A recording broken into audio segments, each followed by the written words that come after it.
चहा घे, मग इडली देते गरम गरम. श्री, यांच्याशी काही बोलणं झालं का रे तुझं? कशाबद्दल ग? अरे इथे परत येण्याबद्दल.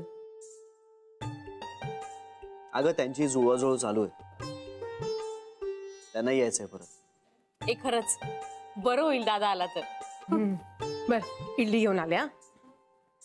हा हा हा हा हा. आई किती दिवसाने तुझ्या हातचा चहा पितोय. आल्याबरोबर उठवलं का नाहीस? करून दिला असता लगेच चहा. अगं जान्हवीने दिला मला. जागी होती ती. थोड्या वेळानं जाग आली तिला. आता एकदा खडबडून जागी होऊ दे म्हणजे मिळवली.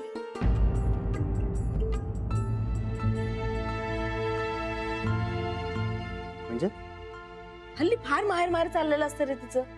श्री, अरे जान्हवीचे दिवस भरत आलेत आता, काळजी घ्यायला पाहिजे ना. म्हणजे बहीण माया वगैरे कळतंय आम्हाला सगळं, पण आता ती फक्त ताई नाही आई सुद्धा होणार आहे, हे लक्षात ठेवायला पाहिजे की नाही. म्हणजे आम्ही तर काही बोलू शकत नाही, निदान तू तरी समजाव तिला.